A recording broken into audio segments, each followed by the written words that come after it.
अस्सलाम वालेकुम। Prime news पर एक बार फिर मैं आपकी खिदमत में हाजिर हूँ। आज मैं मौजूद हूँ कराची के ज़िला वस्ती में ज़ियाउद्दीन अस्पताल से जो केडीए चौरंगी जाने वाला रोड है, उस रोड पर। यहाँ पर आपको ऐसी मिसाल दूंगा कि कराची में जिसके पास पैसा है, ताकत है, वो अपनी मर्ज़ी से कुछ भी कर सकता है। चाहे मेन रोड हो, चाहे फुटपाथ हो, उसको ना सिर्फ खोद सकता है बल्कि उस पर कब्ज़ा भी कर सकता है। कहूँगा कैमरामैन को कि दिखाए, ये वो मकाम है। ये सबसे पहले ये हैदरी सुपर मार्केट, इसको फोकस कीजिएगा, आपको दिखा सकें कि किस कदर ताकतवर तरीन जो इसके मालकान है कि उनकी जानिब से ना सिर्फ सर्विस रोड पर जो है वो कब्ज़ा कर लिया गया है, बल्कि इसके साथ साथ यहाँ पर गैर कानूनी तौर पर सीवरेज की लाइन जो है वो सर्विस रोड से लेकर गई है। कैमरामैन को कहूँगा ये दिखाए, ये वो मकाम है जहाँ से सीवरेज लाइन इस स्टोर के मालकान की जानिब से डाली गई है और इसके बाद इसको यहाँ खोदा गया और गैर कानूनी तौर पर सीवरेज की लाइन के लिए यहाँ पर गटर बनाया गया, जिसके दौरान आप देख सकते हैं कि खुदा ना खास्ता इसके साथ ही जो है वो के इलेक्ट्रिक का भी जो है वो हैवी केबल यहाँ से गुजर रहा था। अगर इसको भी नुकसान होता तो किस कदर जो है वो शदीद यहाँ पर ना सिर्फ धमाका हो सकता था, क्योंकि इसमें हाई वोल्टेज का जो है वो करंट होता है। उसके बाद यहाँ से जब खुदाई की गई तो वाटर बोर्ड की जो इस इलाके में लाइन पानी की सप्लाई की है, उसको इस जो है वो उसको नुकसान पहुँचा और कई लाख गैलन यहाँ पर जो है वो पानी ज़ाया हुआ।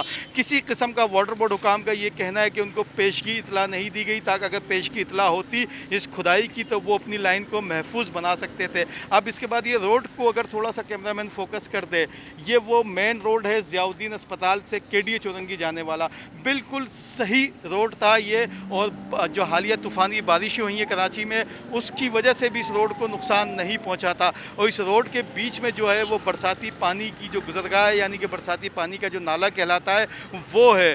तो सीवरेज के लिए ये नाला इस्तेमाल नहीं हो सकता, कवानीन मौजूद हैं, लेकिन इसके बावजूद ये स्टोर मालकान चूँकि ताकतवर हैं, पैसा है, उन्होंने न सिर्फ इस रोड को खोदा बल्कि उस नाले को भी जो है वो बरसाती पानी के नाले को सीवरेज के नाले में जो है वो मुंतकिल कर दिया। ये एक ऐसा अमल है जो ज़िला इंतज़ामिया, जो डिप्टी कमिश्नर है, यकीनन उनके मुँह पर एक ऐसा तमाचा है, अगर वो उसको महसूस करें। उनकी रिट को जो है वो सिंध हुकूमत की इंतज़ामिया की रिट को चैलेंज कर कर यहाँ पर तमाम ये गैर कानूनी काम किया गया है। स्टोर मालकान के गैर कानूनी कामों का अंदाज़ा आप इस बात से कर सकते हैं कि थोड़ा सा हम इस तरफ आएंगे तो आपको हम दिखाएं कि ये पूरा का पूरा सर्विस रोड है और तकरीबन ये 40 फुट का सर्विस रोड है। इस पूरे रोड पर ना सिर्फ गैर कानूनी पार्किंग बनाकर इन्होंने कब्ज़ा कर लिया है, बल्कि जो स्टोर के आगे यहाँ पर इन्होंने पतारे लगा के अपना जनरेटर लगाकर तमाम तर सहूलियात यहाँ पर जो है वो अपने लिए तो उन्होंने जो है वो स्टोर मालकान ने रख ली हैं, लेकिन जो यहाँ पर सारिफ आएगा ख़रीदारी के लिए उसको किसी किस्म की कोई सहूलत नहीं दी। अच्छा, एक और सबसे बड़ा गैर कानूनी काम यहाँ पर जो ज़िले इंतज़ामिया के साथ साथ Sindh building control authority, Karachi development authority, उनके मुँह पर भी एक ऐसा तमाचा है कि एक रिहायशी इलाके में कमर्शियल जो है वो बिल्डिंग बनाकर उसमें डिपार्टमेंटल स्टोर बना दिया गया और कोई पूछने वाला नहीं। यकीनन कराची डेवलपमेंट अथॉरिटी हो, सिंध बिल्डिंग कंट्रोल अथॉरिटी तो है ही बदनाम। आप पैसा दें, फ्लोर डालें, कुछ भी करें, कोई पूछने वाला नहीं। तो सिंध बिल्डिंग कंट्रोल अथॉरिटी के लिए भी और सिंध हुकूमत ख़ास तौर पर वज़ीर बल्दियात, ये तमाम तर चीज़ें जो है वो उनके अंडर में आती है। रोड का मामला हो, सर्विस रोड का मामला हो, सिंध बिल्डिंग कंट्रोल अथॉरिटी हो, कराची डेवलपमेंट अथॉरिटी हो, सब के सब जो है वो वज़ीर बल्दियात के अंडर में आते हैं। और जो डिप्टी कमिश्नर यहाँ तैनात हैं ताहा सलीम, वो बाकायदा तौर पर कहा जाता है कि वज़ीर आला सिंध और वज़ीर बल्दियात के इंतहाई चहीते अफसर हैं, उनको कोई पूछने वाला नहीं। और सबसे बढ़कर आजकल तो ज़िला जो है ये पूरा district central doctor Asim, Ziauddin अस्पताल के जो मालिक हैं डॉक्टर आसिम, जिन पर नैब में मनी लॉन्ड्रिंग का और दहशत गर्दी का जो है वो बाकायदा मुकदमा भी दर्ज हुआ था और उसमें उनको अदालतों से रिलीफ भी मिला, वो इस पूरे डिस्ट्रिक्ट के ठेकेदार हैं। यानी कि सिंध हुकूमत ने, पाकिस्तान पीपल्स पार्टी ने डॉक्टर आसिम को ज़िला वस्ती ठेके पर दिया हुआ है। यहाँ एक शहरी मौजूद है, उनसे पूछेंगे कि यहाँ पर खुदाई कैसे हुई और किसने की। अच्छा, कुछ बताइएगा, आप यहाँ पर होते हैं, आपने देखा यहाँ पर खुदाई कैसे हो गई, किसने की, कुछ बता सकेंगे? भाईजान स्टोर वाले करवा रहे थे, पैसा दिया उनको, माफिया ने आके खोद दिया। उनको क्या, बरसाती नाले से अगर गटारे बह रहा था, उन्होंने बहाना बना दिया, खोद के लेने डाल दी दूसरी। अब ये कई दिनों से मुसीबत पड़ी हुई थी, ये गाड़ियों को नुकसान हो, लाखों करोड़ों की गाड़ियाँ, आए दिन खर्चे। ये मेन रोड है, कोई मोटरसाइकिल वाला गिरता है, कोई गिरता है। इनको ध्यान देना चाहिए था, पहले से करना चाहिए। अच्छा, माफिया का आप कह रहे हैं, कौन माफिया है इस शहर में? हमें तो नहीं पता, आपको पता है कौन सी माफिया ये है? सारे वजीर मुशीर जितने भी है, सारे बलदियाती जो बैठे हुए हैं, और कौन सा बाहर का बंदा तो कोई नहीं आएगा, या मेरे जैसा गरीब आदमी तो नहीं कर सकता ना इसको। ये बड़े बड़े ठाकुरों के काम है, ये ठाकुर ही कर रहे हैं, बाकी तो आपका और हमारा काम नहीं है। ये सब पैसा खा रहे हैं, मिली भगत सब स्टोर वाले भी, केडिया केएमसी सब खा लिए। अच्छा देखिए, एक आम शहरी को पता है कि बिल्कुल माफिया तर्ज पर इस शहर को चलाया जा रहा है। वज़ीर हो, मुशीर हो, ज़िला इंतज़ामिया हो, सब पैसा खा रही हैं। लेकिन हुक्मरान है कि शायद उनको कुछ नहीं पता, और वो फिर अगर उनको कुछ नहीं पता तो वो कैसे हुक्मरान है। एक और शहरी यहाँ पर मौजूद हैं, उनसे भी हम बात करने की कोशिश करेंगे। अच्छा भाई, आप यहाँ पे होते हैं, बताइए किसने किसने खोद दिया यहाँ पे, कुछ पता है? सर मैं यहाँ नहीं होता, मुझे नहीं पता। अच्छा, ये स्टोर वाले भी मौजूद हैं, अगर ये बता सकें कि अब किसने खोदा है, कुछ पता है आपको? पता नहीं बस। आपके स्टोर के सामने कोई खोद के चला गया, आपको पता ही नहीं है? आपको कुछ पता है किसने खोदा? नहीं, हम लोग को पता नहीं। आपके स्टोर के सामने खोद दिया, आपको पता ही नहीं है? नहीं नहीं, हम लोग को पता नहीं है, क्योंकि पता नहीं गवर्नमेंट वाला ने खोदा, किसने खोल दिया फिर पता नहीं हम लोग को। ये देखिए, स्टोर पे काम करने वाले लोग हैं, इनको पता नहीं कि ये शहर क्या फिर एक बार फिर नामालूम अफराद के हवाले कर दिया गया कि नामालूम अफराद आएँ, इस शहर की सड़कों को खोदें और चले जाएं। तो ये भी एक, अगर इन स्टोर का जो अमला है उसकी बात पे यकीन कर लिया जाए तो क्या सिंध हुकूमत ने इस कराची को नामालूम अफराद के हवाले कर दिया है? ये भी एक सबसे बड़ा सवाल सिंध हुकूमत के लिए ही है। यहाँ पर एक और शहरी मौजूद है, उनसे पूछेंगे। अच्छा, आपको कुछ पता है कि किसने खोदा है ये? सर हमें खुद पता नहीं है किसने खोदा है किसने।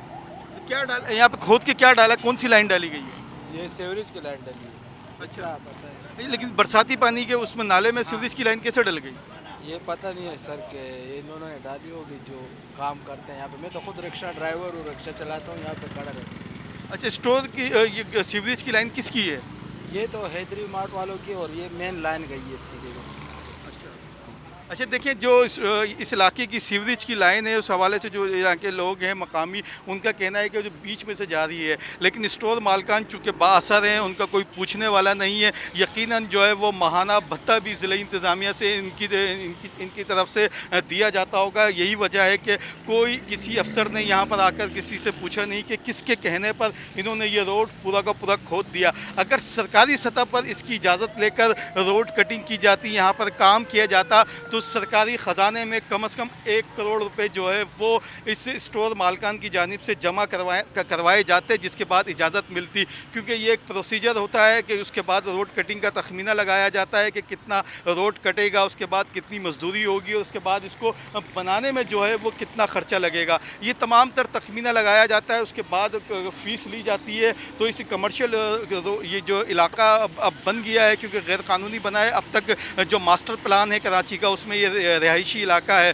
गैर कानूनी तौर पर स्टोर बन गया है। सर्विस रोड पर भी कब्ज़ा हो गया, पार्किंग भी जो है वो यहाँ पर कर ली गई है। अगर ज़िला इंतज़ामिया की तरफ से इस स्टोर को इजाज़त भी दी गई है तो कम से कम इस स्टोर के मालकान को ये चाहिए था कि अपने जो सार्फिन उनके यहाँ पर आते हैं तो उनके लिए पार्किंग का भी इंतज़ाम करते। कराची में हमने देखा कि जो बड़े बड़े डिपार्टमेंटल स्टोर्स की चेन है, उनमें से सिवाय चंद एक के किसी के पास पार्किंग का कोई इंतज़ाम नहीं है। सब ने सड़कें, फुटपातें उस पर कब्ज़ा किया हुआ है। माहाना भत्ता जो है वो ज़िला इंतज़ामिया को, पुलिस को दिया जाता है। और सबसे हैरत अंगेज़ बात कि हम बात करेंगे पुलिस की, कराची के किसी भी इलाके में आप कोई एक मकान की कोई एक ईंट भी डालें तो पुलिस जो है वो सबसे पहले पहुंच जाती है। ये पूरा रोड खोद दिया गया। रोड खोदने के लिए यकीनन इस रोड को बंद भी किया गया होगा, लेकिन पुलिस का कोई अता पता नहीं होगा। हम इनसे बात करेंगे कि लाइन कब तक, क्योंकि मजदूर हैं, इनको ज़्यादा पता होगा। वाटर बोर्ड का अमला यहाँ पर मौजूद था जब हम पहुँचे हैं, तो उसके बाद वो यहाँ से चला गया। अच्छा, इनसे बात करेंगे कि मामा से कि अगर ये बता सकें कि कितनी देर लगेगी। अच्छा मामा, आप थोड़ा सा बात करेंगे, हमसे बताएंगे कितनी देर लगेगी इसको बनाने में? आप बताइएगा। इसमें तकरीबन 3-4 घंटे लग जाएगा। कितना नुकसान हुआ है लाइन को? नुकसान तो तकरीबन ये 5 फुट का टुकड़ा गया है। अच्छा, 5 फुट का टुकड़ा तोड़ लिया पानी का हमारा, और पानी हमारा बहुत ज़्यादा वो। देखिए, ये जो मज़दूर हैं इनको अंदाज़ा है, इनको दुख है कि पानी किस कदर अहम नेमत है कुदरत की, उसके ज़ाया होने पर इनको दुख है। लेकिन जो स्टोर मालकान है वो अंदर एयर कंडीशन में बैठे हैं। अंदर नोट गिनने की जो है वो मशीन इस स्टोर को बनाया हुआ है, लेकिन सार्फिन हो, इनके जो कस्टमर्स हो, या शहरी हों, उनके लिए किसी किस्म की कोई सहूलत नहीं। यहाँ पर देखा गया कि वाटर बोर्ड का अमला अस खुद आया, उसने यहाँ पर आकर जो है वो तमाम तर चीज़ों को कंट्रोल किया और उसके बाद तो जो है वो यहाँ पर आकर तमाम तर चीज़ों को उसने दुरुस्तगी का काम शुरू करवाया। अच्छा, ये सूरत हाल जो है वो कराची के किसी एक इलाके की नहीं है, ये कराची के मुख्तलिफ इलाकों में है कि जिसके पास पैसा है, ताकत है, वो अपनी मर्ज़ी से ना सिर्फ तमाम कवानीन बना लेता है बल्कि जब चाहे किसी भी सड़क को जो है वो खोद के रख देता है और कोई उससे पूछने वाला नहीं होता, ना पुलिस ना ज़िला इंतज़ामिया। अब सबसे बड़ा सवाल ये हम प्राइम न्यूज़ के हवाले से उठाते हैं कि इस ताकतवर माफिया के ख़िलाफ़ पाकिस्तान पीपल्स पार्टी की हुकूमत, वज़ीर बल्दियात, वज़ीर आला सिंध क्या एक्शन लेते हैं, ज़िला इंतज़ामिया क्या एक्शन लेती है, सिंध बिल्डिंग कंट्रोल अथॉरिटी क्या एक्शन लेती है, कराची डेवलपमेंट अथॉरिटी क्या एक्शन लेती है, या फिर सब के सब पैसे लेकर खामोश हो जाएंगे और शहरियों को इसी तरह मरने के लिए छोड़ दिया जाएगा कि घड़ों में गिरे हैं, पानी उनके लिए ज़ाया हो, कोई उनके लिए यहाँ पर पुरसाने हाल नहीं है। इंतज़ामिया को, सिंध हुकूमत को और गुजरा को सिर्फ़ और सिर्फ पैसे चाहिए। हमने देखा, आपको दिखाया कि यहाँ पर जो एक आम शहरी है उसको पता है कि माफिया इस शहर को कंट्रोल कर रही है, लेकिन जो इस शहर को चलाने वाले इंतज़ामिया हैं उनको नहीं पता। अब तक के लिए इतना ही। चैनल को लाइक और सब्सक्राइब लाजमी कीजिएगा। अल्लाह हाफिज़।